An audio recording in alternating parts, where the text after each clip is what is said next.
आप सबका स्वागत है लाइफ साइंस कैफे में। आप देख रहे हो 7th क्लास की सामाजिक विज्ञान और इसमें हम 7th चैप्टर ही कर रहे हैं जिसका नाम है मानवीय पर्यावरण, बस्तियां, परिवहन एवं संचार।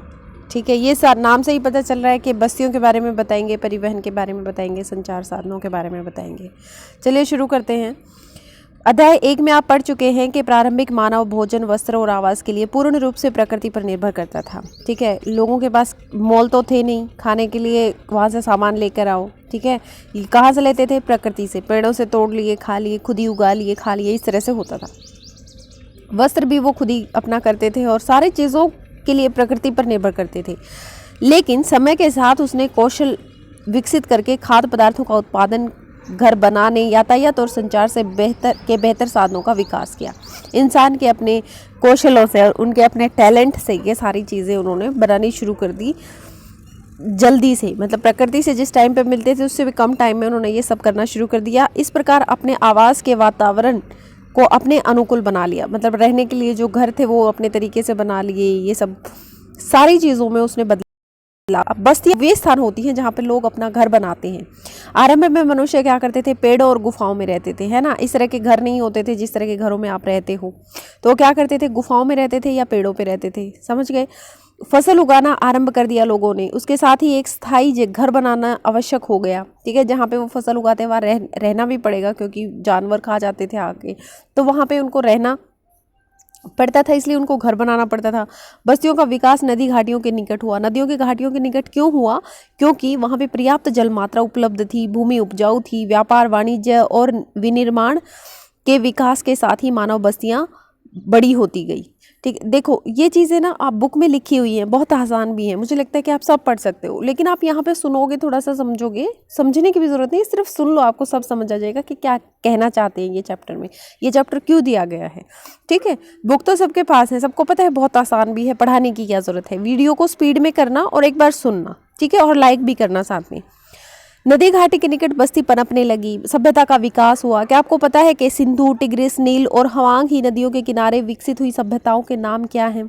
पता होना चाहिए ना आपको। जो जो सभ्यताएं पढ़ाई गई हैं या नहीं भी पढ़ाई गई हैं तो गूगल सर्च करो, आपको गूगल सर्च करना भी आ जाएगा।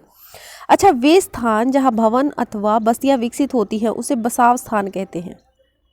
या तो घर बने या बस्तियां बने।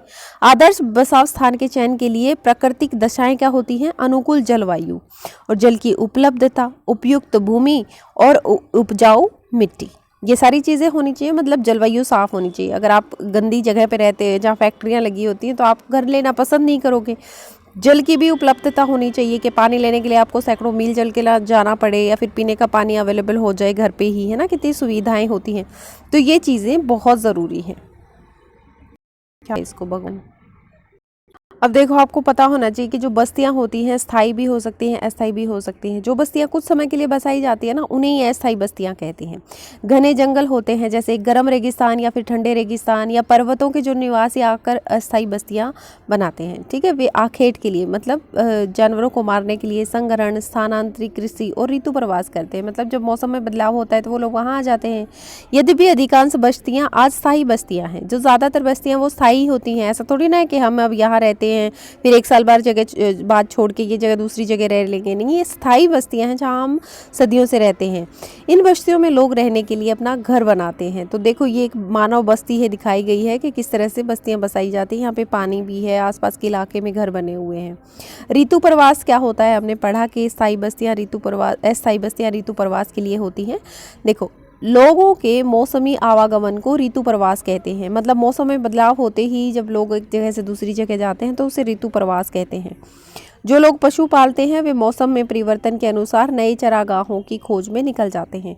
पशु पालने वाले लोग मौसम की मतलब अपने चरागाहों के लिए दूसरी जगह बदल देते हैं ताकि उनको खाना मिल जाए आसानी से।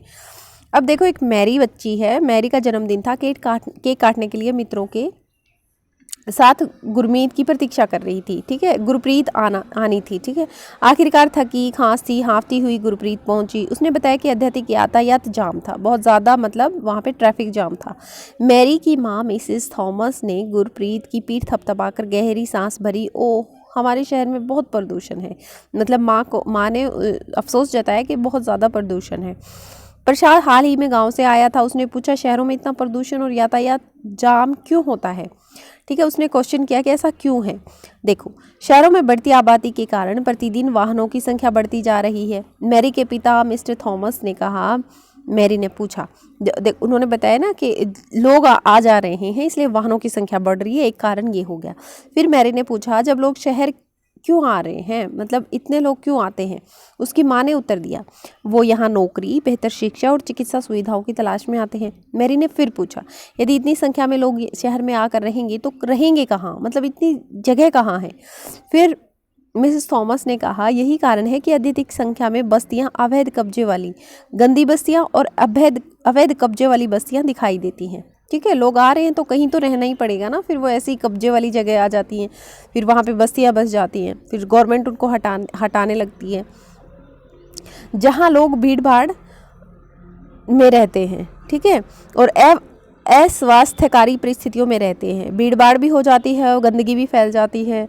शहरों में जल और विद्युत की कमी सामान्य समस्या है। पानी की भी और बिजली की भी समस्या शहरों में होती है। प्रसाद ने कहा कि हमारे गांव में बड़े सिनेमाघर, अच्छी सुविधाएं, अच्छे स्कूल नहीं हैं, अस्पताल भी नहीं है, लेकिन हमारे यहाँ खुली सांस है, खुली भूमि है, खुली बहुत सारी मतलब अच्छी ताज़ा हवा हमें मिलती है।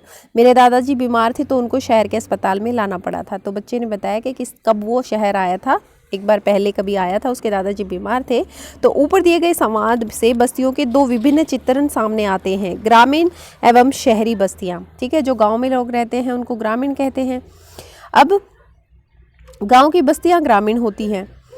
उसके बाद है जहां लोग कृषि, मत्स्य पालन मतलब मछली पालन, वानिकी, दस्तकारी और पशुपालन संबंधी कार्य करते हैं। ग्रामीण बस्ती सघन या प्रकीर्ण हो सकती हैं। प्रकीर्ण मतलब इस तरह से घर बने होते हैं दूर दूर, और सघन मतलब थोड़ी से एरिया में ज़्यादा। सघन बस्तियों में घर पास पास बने होते हैं। प्रकीर्ण बस्तियों में लोगों के घर दूर दूर व्यापक क्षेत्र में फैले होते हैं। इस प्रकार की बस्तियां मुख्यतः पहाड़ी, घने जंगल और अति विषम जलवायु वाले प्रदेश में पाई जाती हैं। ग्रामीण क्षेत्रों में लोग अपने पर्यावरण के अनुकूल घर बनाते हैं। ग्रामीण क्षेत्र जो होते हैं ना, लोग अपने पर्यावरण के अनुकूल घर बनाते हैं। अत्यधिक वर्षा वाले क्षेत्रों में ढाल वाली छत बनाते हैं। जिन स्थानों में वर्षा के समय मतलब अगर बारिश ज़्यादा होती है तो इस तरह से ढालू छतें होती हैं, जैसे इस पिक्चर में आपको दिख रहा है ना कि ये ढालू छतें हैं, यहाँ पर पानी जमाव नहीं होगा। दूसरा, ये ऊंचे स्थानों पर भी बनाते हैं ताकि मतलब पानी उनके घर में ना घुस के रहे। ऊंचे प्लेटफॉर्म अथवा स्टिल्ट पर घर बनाते हैं। ठीक है, यही मैंने अभी बताया, जिस तरह से स्टिल्ट पे घर बनाते हैं। तो गर्म जलवायु वाले क्षेत्र में मिट्टी की मोटी दीवार वाले घर बनाए जाते हैं। गर्म जलवायु का जब भी जिक्र होता है तब आप राजस्थान को अपने दिमाग में ले लिया करो कि जो राजस्थान में जैसे घर होते हैं, मोटी मोटी दीवारें होती है, मिट्टी की बनी होती हैं। इनकी छतें फूस की बनी होती हैं। छत कैसी होती हैं? घास फूस की बनी होती हैं। स्थानीय सामग्री जैसे पत्थर, पंख, चिकनी मिट्टी, तृण आदि का प्रयोग घर बनाने में किया जाता है। तो इस तरह की चीज़ें वो इस्तेमाल करते हैं। वो इसलिए होता है क्योंकि उस मौसम के हिसाब से वो बना रहे हैं। नगरीय बस्तियों में छोटी और शहर उनसे बड़ी बस्तियां होती हैं। नगरीय क्षेत्रों में लोग निर्माण, व्यापार और सेवा क्षेत्रों में कार्यरत होते हैं। अपने राज्य के कुछ गांवों, नगरों, शहरों के नाम लिखिए। आपको ये भी पता होना चाहिए कि आपके शहर में कौन से नगर हैं, कौन से गांव हैं। फिर बात करते हैं परिवहन की। परिवहन मतलब लोगों का या सामान का एक जगह से दूसरी जगह जाना। लोगों और सामान के आवागमन के साधन होते हैं। पुराने समय में अधिक दूरी की यात्रा के लिए अत्यधिक समय लगता था। ठीक है, लोग एक जगह से दूसरी जगह पैदल जाते थे। उस समय लोग पैदल चलते थे और वे सामान ढोने के लिए पशुओं का उपयोग करते थे। पहिए की खोज ने परिवहन आज आसान कर दिया। ठीक है, पहिए की खोज हुई थी ना, उसके बाद थोड़ा सा आसान हो गया था। समय के साथ परिवहन के विभिन्न साधनों का विकास हो गया, लेकिन आज भी लोग परिवहन के लिए पशुओं का प्रयोग करते हैं। किस तरह से प्रयोग करते हैं ये देख लो। यातायात के साधन के रूप में घोड़ा गाड़ी। अब ये देखो साइड में लिखा हुआ है कि आप बर्फ़ के से बने आवास कहाँ पाते हैं। बर्फ़ के से बने हुए इस तरह के घर होते हैं, वो कहाँ देखने को मिलते हैं? कौन बनाता है और ये क्या कहलाते हैं? ये क्या कहलाते हैं? इग्लू कहलाते हैं। इन्हें कौन बनाता है आप ये सर्च करना। ठीक है, उसके बाद है कि हमारे देश में गधे, खच्चर, बैल, ऊंट आदि का प्रयोग किया जाता है। दक्षिण अफ्रीका में एंडीज पर्वत के क्षेत्र में लामा का प्रयोग किया जाता है। ठीक है, दक्षिण अफ्रीका की बात आएगी तो आप लामा को याद रखना। जैसे तिब्बत में याक का प्रयोग होता है। जब तिब्बत की बात याद आएगी किसी भी सवाल में, क्वेश्चन में, तो आप क्या करोगे? याक को याद रखोगे। फिर है प्रारंभ में अन्य देशों के व्यापारियों को भारत पहुंचने में महीने लग जाते थे। समुद्री मार्ग से या थलीय मार्ग से आते थे। हवाई यात्रा ने परिवहन को द्रुत बना दिया, मतलब तेज कर दिया। अब जहाज़ों से तो हम बहुत जल्दी पहुंच जाते हैं, पहले तो महीनों लगते थे। आज भारत से यूरोप की यात्रा करने में 6 से 8 घंटे का समय लगता है। ठीक है, इस प्रकार परिवहन के आधुनिक साधन समय और ऊर्जा को बचाते हैं। ठीक है, हमारी ताकत भी बच जाती है और हमारी एनर्जी भी बच जाती है। ठीक है, लेकिन वो थोड़ा सा महंगा होता है। फिर उसके बाद आता है परिवहन के उन साधनों की एक सूची बनाइए, किनकी, जिनका प्रयोग आपकी कक्षा के बच्चे स्कूल आने में करते हैं। कोई बच्चा साइकिल से आता है, कोई बच्चा एक्टिवा से आता है, स्कूटी से आता है, घर वाले छोड़ के जाते हैं, पापा छोड़ के जाते हैं, कोई गाड़ी से आता है, स्कूल बस से भी बहुत सारे बच्चे आते हैं। तो इनकी आपको एक लिस्ट बनानी है कि किस तरह से बच्चे पहुँचते हैं। फिर है परिवहन के मुख्य साधन, सड़क मार्ग, रेल मार्ग, जल मार्ग और वायु मार्ग। हम इनकी भी अभी चर्चा करेंगे। उसके साथ ही भारत में अनेक राष्ट्रीय और राज्य मार्ग हैं। ठीक है, भारत में बहुत सारे राष्ट्रीय राजमार्ग हैं। भारत में एक्सप्रेस वे का निर्माण नवीनतम है। स्वर्ण चतुर्भुजीय महामार्ग दिल्ली, मुंबई, चेन्नई और कोलकाता को जोड़ता है। अब ये स्वर्ण चतुर्भुजीय महामार्ग जो है ना, इस पे क्वेश्चन बन सकता है भैया, और इसको याद करोगे कैसे, दिमचिक से। कैसे, दिमचिक से। दिमचिक नाम सुना होगा आपने, एक लड़की है दिमचिक करके, वो बहुत कुछ उल्टा सीधा गाना बनाती रहती है। तो चतुर्भुजीय स्वर्ण चतुर्भुजीय महामार्ग, डी से दिल्ली, एम से मुंबई, ची से चेन्नई, के से कोलकाता। ठीक है, तो दिमचिक से याद कर लेना, ये स्वर्ण चतुर्भुजीय महामार्ग है। इस पे क्वेश्चन आएगा, ज़रूर आएगा, कोई पूछ भी सकता है, बेइज्जती मत करवाना मेरी। ठीक है, फिर है सड़क मार्ग। कम दूरी के जो स्थान, मतलब कम दूरी वाला यातायात होता है ना, उसके लिए सबसे ज़्यादा सड़क मार्ग का प्रयोग करते हैं। कच्ची और पक्की सड़कें भी हो सकती हैं। मैदानी क्षेत्रों में सड़कों का घना जाल बिछा हुआ है, पता है सबको, है ना। मरुस्थल और जैसे ऊंचे पर्वत होते हैं, वहाँ पर भी सड़कें बनी हुई है। हिमालय पर्वत पे मनाली लेह राजमार्ग जो है ना, वो विश्व का सबसे ऊंचे सड़क मार्गों में से एक है। जब हमें विश्व के सबसे ऊंचे जो सड़क मार्गों की अगर बात करने को मिले, तो हमें बताना चाहिए कि मनाली लेह जो हमारे इंडिया में राजमार्ग है, वो विश्व के ऊंचे सड़क मार्गों में से एक है। भूमिगत सड़कों को भूमिगत मार्ग कहते हैं और सबवे भी कहते हैं। इसका दूसरा नाम क्या है, सबवे। ठीक है, सबवे एक खाने की मतलब सामान मिलता है, कैसे शॉप होती है सबवे के नाम से, तो उसको मत लिख देना। अगर ऑप्शन में ये आता है कि भूमिगत मार्ग को और क्या कहते हैं, तो सबवे पे टिक करना है आपने। फ्लाईओवर उत्थित संरचनाओं के ऊपर बनाए जाते हैं। ठीक है, फ्लाईओवर भी बनते हैं। ये देखो कच्ची सड़कें किस तरह से होती है, पक्की सड़कें किस तरह से होती हैं। अब ये जानकारी दी गई है कि जाइनिंग से ल्हासा के बीच चलने वाली रेलगाड़ी समुद्र तल से 4000 मीटर की ऊंचाई पर चलती है। जाइनिंग और ल्हासा के बीच चलती है ये। ठीक है, ये वैसे कितनी है, 4000, लेकिन इसका भी एक ऊंचा बिंदु है, वो कितनी ऊंचाई पे है, 5072 मीटर है। सबसे ऊंचा बिंदु इसका समुद्र तल से इतना ऊंचा है। हम रेल मार्ग की बात कर लेते हैं। रेल मार्ग के द्वारा तीव्रता से एवं कम खर्चे में लोग आवागमन और भारी सामान को ढोने का कार्य करते हैं। ठीक है, खर्चा भी कम लगता है और जल्दी भी पहुंचा देती है रेल। वाष्प के इंजन की खोज और औद्योगिक क्रांति ने रेल परिवहन के तीव्र विकास में सहायता प्रदान की है। ठीक है, जो भाप के इंजन थे ना, उनकी वजह से बहुत सहायता मिली है। डीजल और विद्युत इंजनों ने व्यापक रूप से वाष्प इंजनों का स्थान ले लिया है, लेकिन इसके बाद क्या हुआ, डीजल वाले और विद्युत इंजन आ गए। सुपरफास्ट रेलगाड़ियों ने से परिवहन की गति और तीव्र हो गई है। मैदानी भागों में रेल मार्गों का जाल व्यापक रूप से फैला हुआ है। ठीक है, जो राजस्थान है, हरियाणा है, इस तरह के जो इलाके हैं, वहाँ पर रेल मार्ग बहुत ज़्यादा है। उन्नत प्रौद्योगिकी कौशल से दुर्गम पहाड़ी क्षेत्रों में भी रेल मार्ग बनाना संभव हो गया है, लेकिन इनकी संख्या काफ़ी कम है। भारतीय रेल मार्गों का जाल भली भांति विकसित है। एशिया में सबसे बड़ा है भारतीय रेल मार्ग। तो बहुत ज़्यादा इंपॉर्टेंट पॉइंट्स जो आते हैं मैं आपको बता देती हूँ। उसके बाद आता है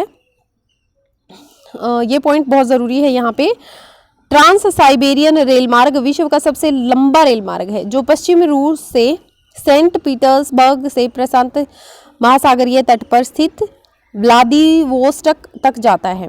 तो ये आपको याद रखना है कि ट्रांस साइबेरियन रेल मार्ग है जो सबसे लंबा है और पश्चिम रूस से सेंट पीटर्सबर्ग से प्रशांत महासागरीय तट तक ये आता है और कहाँ पर, व्लादिवोस्टोक तक आता है। ठीक है, उसके बाद हम पढ़ेंगे जल मार्ग। आप पहले पढ़ चुके हैं कि प्रारंभिक समय में परिवहन के लिए जल मार्ग का उपयोग किया जाता था। जो सबसे पुराना टाइम था ना, उसमें जल मार्ग का प्रयोग किया जाता है। तो किसके लिए, भारी वस्तुओं के लिए, बड़े आकार वाले सामान के लिए जल मार्ग सबसे सस्ता साधन था। 2 प्रकार के होते थे, अंतर्देशीय जल मार्ग और समुद्री मार्ग। क्लियर है। अब है नावें, नदियों और झीलों का उपयोग अंतर्देशीय जलमार्ग के लिए होता था। कुछ महत्वपूर्ण अंतर्देशीय जलमार्ग हैं जैसे गंगा, ब्रह्मपुत्र नदी तंत्र, उत्तरी अमेरिका में ग्रेट लेक और अफ्रीका में नील नदी। ये जलमार्ग हैं, ये आपको एक बार ध्यान से पढ़ने हैं। फिर है समुद्र और महासागरीय मार्गों का उपयोग सामान्यतः व्यापारिक माल और सामान को एक देश से दूसरे देश में पहुंचाने के लिए करते थे। ये मार्ग पतनों से जुड़े होते हैं। विश्व में कुछ महत्वपूर्ण पतन है जैसे एशिया में सिंगापुर और मुंबई, उत्तर अमेरिका में न्यूयॉर्क और लॉस एंजल्स, और दक्षिण अमेरिका में रियो डी जेनेरियो, फिर अफ्रीका में डरबन, है ना, और केप टाउन, फिर ऑस्ट्रेलिया में सिडनी, यूरोप में लंदन। आप विश्व के कुछ और पतनों के नाम भी बता सकते हो अगर आपको पता है तो। अंतर्राष्ट्रीय जलमार्ग का ये देखो, अंतर्देशीय जलमार्ग यहाँ पे पिक्चर दिखाई गई है। उसके बाद आता है वायु मार्ग। 20वीं सदी के आरंभ से विकसित यह परिवहन का सबसे तीव्र मार्ग है। 20वीं सदी में क्या थी, वायु मार्ग अच्छा हो गया था, लेकिन इसकी जो ईंधन है उसकी लागत अधिक होने के कारण ये महंगा भी था। ठीक है, ईंधन बहुत महंगा डलता है इनमें, इसलिए ये महंगा भी है। वायु यातायात खराब मौसम, कोहरे और तूफान से को प्रभावित होती है। जैसे हमारे जहाज़ें होती है ना, वो डिले हो जाती हैं कोहरे की वजह से या फिर तूफान आ जाता है इसकी वजह से। यही यातायात अकेला साधन है जो सर्वाधिक दुर्गम और दुरूह स्थानों तक पहुंच जाता है। मतलब जहाँ पे रेलगाड़ियाँ नहीं पहुंच सकती, जहाँ सड़क नहीं बनाई जा सकती, वहाँ पे क्या है, हमारी जहाज़ चली जाती है। ठीक है, विशेष रूप से जहाँ सड़कें और रेल मार्ग नहीं है ऐसी जगहों पे जा सकते हैं। हेलीकॉप्टर अगम्य स्थानों और संकटकालीन स्थितियों में लोगों को बचाने और भोजन, जल, कपड़े, दवाएं बांटने के लिए भी उपयोग होता है। हेलीकॉप्टर आते हैं ना, जहाँ पे बाढ़ आ जाती है या कोई और दिक्कत हो जाती है तो हेलीकॉप्टर से खाना आता है। फिर क्या होता है, कुछ महत्वपूर्ण हवाई पतन है जैसे Delhi, Mumbai, New York, London, Paris और फ्रैंकफर्ट और काहिरा, ये सारी चीज़ें हैं। फिर है संचार की बात करेंगे। अंग्रेजी, हिंदी और क्षेत्रीय भाषा के समाचार पत्र एवं टीवी चैनलों के नाम लिखो, ये आपने बताना है। संचार में क्या होता है, दूसरों के पास तक पहुंचने की प्रक्रिया। संचार क्या है, दूसरों के पास तक सूचना पहुंचने की प्रक्रिया जो होती है संचार होती है। मतलब हम अगर कोई जानकारी देते हैं तो उसे संचार कहते हैं। तकनीकी विकास के साथ मानव ने संचार के नए और तीव्र साधनों का विकास कर लिया। 7.10 संचार तंत्र के विकास का वर्णन करता है। चित्र दिखाएंगे आपको, पहले ये पढ़ लेते हैं। संचार के क्षेत्र में विकास से विश्व में सूचना क्रांति आई है। ठीक है, किस तरह से आई है देखो। सूचना प्रदान करने के लिए, शिक्षा और मनोरंजन के लिए संचार के विभिन्न साधनों का प्रयोग होता है। समाचार पत्र, रेडियो, टेलीविजन द्वारा हम बड़ी संख्या में लोगों के साथ संचार करते हैं, इसलिए इनको जनसंपर्क माध्यम कहते हैं। जनसंपर्क मतलब हम जनता के संपर्क में आ रहे हैं। सैटेलाइट से संचार में तीव्रता आई है। तेल की खोज, वनों का सर्वेक्षण, भूमिगत जल, खनिज संपदा, मौसम पूर्व अनुमान और आपदा पूर्व चेतावनी आदि में सैटेलाइट सहायक है। तो सैटेलाइट ने देखो हमारी किस किस तरह से मदद की है। अब हम इंटरनेट के माध्यम से इलेक्ट्रॉनिक या ईमेल भेज सकते हैं। पहले हम लेटर लिखते थे, अब हम ईमेल करते हैं। आज सेक्युलर फ़ोन के द्वारा बेतार टेलीफोनिक संचार अत्यधिक लोकप्रिय हो गया है। मतलब अब तो वीडियो कॉल भी चल गई है ना। इंटरनेट के माध्यम से विश्व भर में केवल सूचना एवं परस्पर समीपता नहीं मिलती, अपितु इससे हमारा जीवन अधिक सुखमय भी हो गया है। सुखमय कैसे हो गया है, अगर आपको मम्मी की याद आई है तो आप फटाफट फोन कॉल कर सकते हो, वीडियो कॉल कर सकते हो, देख सकते हो। मम्मी को भी चिंता रहती है बच्चों की, वो भी अपने बच्चों से बात कर सकती हैं, भाई बहन से बात कर सकते हैं। हम अपने घर वालों के कांटेक्ट में रहते हैं और बहुत सारी चीज़ें हम इंटरनेट से ही मंगवा सकते हैं, जैसे ऑनलाइन शॉपिंग करते हैं लोग। तो इस तरह से सुखमय हो गया है हमारा जीवन। हम घर बैठे ही रेल, हवाई जहाज और सिनेमा और होटल तक के लिए टिकट आरक्षित करवा सकते हैं, बुकिंग करवाते हैं ना। तो फिर संपूर्ण विश्व में इस प्रकार लोगों के बीच, लोगों और सेवाओं और संस्थानों के बीच तीव्र गति से आपसी संपर्क संभव होने के कारण आज हम एक वृहद विश्व समाज के रूप में विकसित हो गए हैं। देखो किस तरह से ये घर है, सिनेमा घर में लोग फिल्में देख रहे हैं, टीवी है, रेडियो है, लैपटॉप है, मोबाइल है, फ़ोन है, फिर न्यूज़पेपर, बुक्स हैं, डाकिया है, कहाँ से हम कहाँ आ गए हैं। पहले क्या होता था, लोग खेती करते थे इस तरह से, देखो इस पहले के लोग इस तरह से खेती करते थे, फिर लोग ऐसे समाज में इस तरह से कमाते थे, खाते थे अपना काम करा करके। फिर हमारे लेटर लिखने की वो आ गया कि डाकिया है लेके जा रहा है, फिर न्यूज़पेपर है। फिर देखो अब हमारे घर में ये सारी चीज़ें होती हैं। हम घर में ही एक सिनेमा घर बनाने की सोचते हैं कि चलो वो क्या है, प्रोजेक्टर लगा के हम अपने घर में ही बच्चों को अच्छे से सारी सुविधाएं दें। तो इस तरह से जो हमारा समाज है वो बहुत विकसित हो गया है, हम ऐसे समाज में अब रहते हैं। और ये था हमारा पूरा चैप्टर। मुझे लगता है कि बहुत ही आसान था ये, इस पूरी बुक में सबसे आसान चैप्टर था। और अगर आपको ये वीडियो अच्छी लगी है तो प्लीज़ लाइक ज़रूर करना। Thank you for watching life science cafe.